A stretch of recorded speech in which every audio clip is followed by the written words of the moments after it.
Hey there team, welcome back to the channel and welcome back to Worth Your Time, Worth Your Money, an ongoing segment where I just look at the opening hours of new and upcoming games, and today we're looking at Ball Pit, or Ball Cross Pit, or Ball X Pit. I don't know, I'm just going to call it Ball Pit, that makes the most sense to me. So this is a game that I slept on. Politics, let's not worry about it. I just didn't cover it when it came out a week or two ago. Since then, it's received overwhelmingly positive reviews, and I find myself with a copy of it this morning, which is wonderful. Thank you, dear viewer who gifted it to me. So I thought I'd have a look and see what all the buzz is about. And I can tell you hands down, it is absolutely praiseworthy. The overwhelming positive reviews do it justice. This game is living up to the hype. It's got some of that just one more go big energy, to the point where I had to really force myself to step away from it to record this video. And you better believe that once I hang this up, upload it, and off we go, I'm going to be playing more. It's really good. It's got its core absolutely distilled down. There's kind of two, you could call them gameplay loops, I suppose. There's split parts. There's the run itself, which is like a brick breaker, outbreak, like depending on what time period you grew up in and what console you used, they all have different names, but essentially where you launch a ball at a wall of bricks and you try and break through. It's addicting as anything. Bloody 6-year-old me loved it. Old man me loves it too. So they've taken that formula and they've turned it into a, say it with me, run-based roguelite game. However, like I said, this is the exception to the rule. This is what the other 90% that fail to get it should get. This is great. So yeah, it's aping on a lot of the tried and true industry standards, I suppose you could say. You know, things like Vampire Survivors, that sort of stuff, where you're going to have things drop, you get XP as you kill enemies, you can put it on auto fire, you pick things up, you select items. Its upgrade tree is actually well considered. It's a little bit constrained. I think you can only have 4 or 5 passive and actives at a time, and they in turn, at least in the beginning, look, it's still early days and there's going to be a lot of roguelite, so who knows how much they upgrade the caps, but in the beginning they only really go up to level 3, and then you drop these sort of special fusion things, or this fusion, fission, evolution, and through that, if you've max leveled like an active ball, like one might be a frost ball and one might be a fireball, just to give you some derivative examples, if they're at level 3 and they are comboable, again, looking at you Vampire Survivors, and part of the game and the meta layer will be figuring out what goes with what, then you can fuse them together to make some sort of weird super hybrid ball. But interestingly enough, they take that and go another step. You can still fuse balls. I gotta use the term correctly. The evolution is where it is a specific type of ball, like let's say you put fire and ice together. That's not the best example. I don't know if they work together, but let's say they turn into a specific designed ball from that combination. So it's very powerful. It's called an evolution. But let's say they don't. Say they're incompatible, which makes much more sense with fire and frost. You could still fuse them together, and all that really does is becomes a single ball, but with the stats of both. And this in turn frees up a slot, because now it's 1 where it was 2, and you can start picking up other things, level them to level 3, try and get that evolution fusion thing going. Meanwhile, you've got passives and upgrade all sorts of stuff. I'm quite particular towards the baby balls, so you've got your named balls that, the fireball or whatever that do things, but you've got the just little generic balls, and you can make kind of like a horde build of these little baby balls and picking up passives. And some of the main balls, how many times am I going to say ball in this video? Some of the main balls are things like egg sacs or queens and that can kind of spawn smaller. It's almost like it's the closest thing to a pet build I can do, and I guess I just gravitate towards that. I'm sure there are people that will feel that. Anyway, so that's the main kind of loop. You're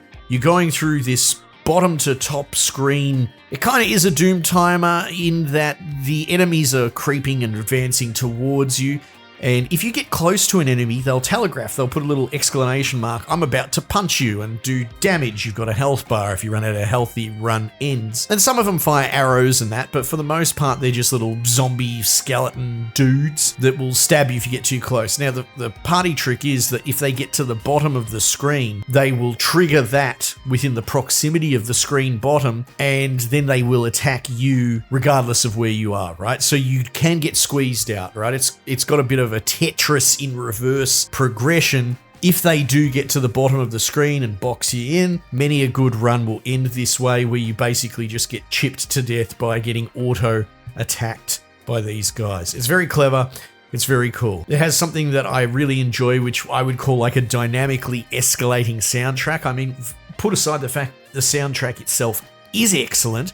It has a kind of gloomy, dread, churchy vibe, like not quite Mechanicus, but I guess in a similar ballpark. But as you go through, there are these interim bosses in a level that'll come down. They're a big block, they're a big damage sponge. If they get to the bottom of the screen, they really hurt. So you kind of got to come up with a strategy. You're going to focus them down. Are you going to bank shots off the wall? You might have passives that benefit from hitting from a certain side, that sort of thing.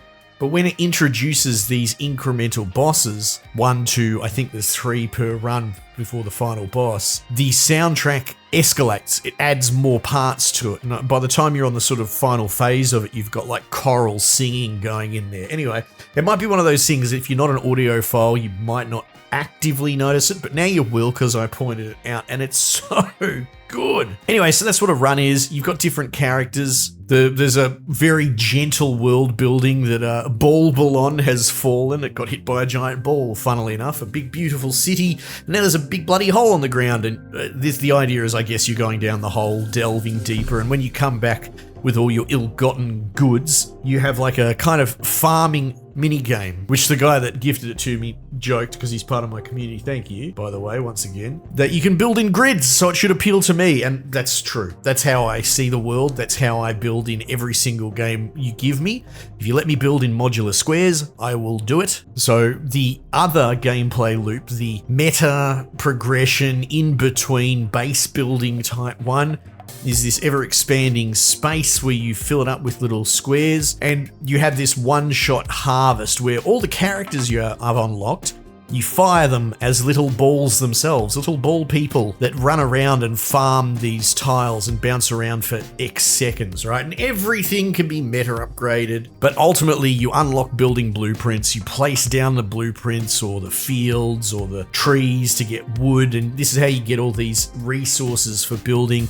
You fire off your harvesters once, they'll harvest the area, and then you do another run. Interestingly enough, to construct a building, you'll have to hit it with a harvester ball bounce and that'll be dictated by the quality of the building. Like maybe it has to be hit 4 times and it will go from being built status into built status. And all these you can upgrade and you can expand the space that you're working in. It's so good, man. What a really strange, clever in between and yet still addicting colony management, but using people as bloody ping pong balls to run through fields to harvest wheat. It's just inspired from top to bottom.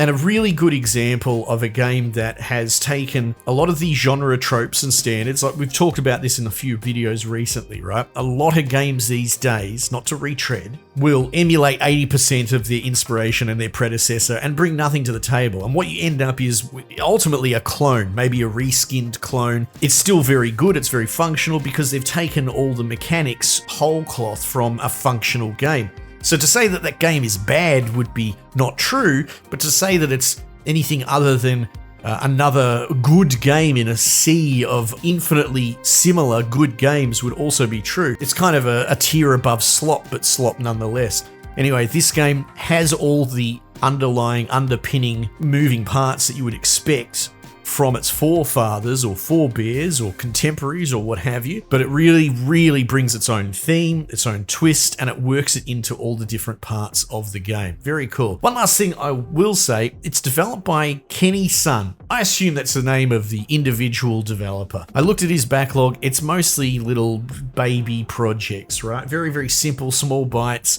almost like building out a portfolio. It's probably a pretty cool pipeline in the scheme of things because this is being published by Devolver Digital, but at the end of the day, they are a curator of indies that can throw that kind of walking around money at deserving people. So the pipeline, as I imagine it in my head canon, is Kenny goes and makes a couple of proof of concepts, builds out his portfolio, shows that he is capable and competent and has that little magic that they manage to curate, and then they throw a fistful of money at him, and then this is the next step. In a way, this is how you go from solo indie to backed indie. Anyway, I'm happy to see it. To me, it looks like a pretty cookie cutter way of how you should uplift those who prove themselves, merit-based development, into a bit more mainstream. You know, this sort of sub-mainstream indie space that you get.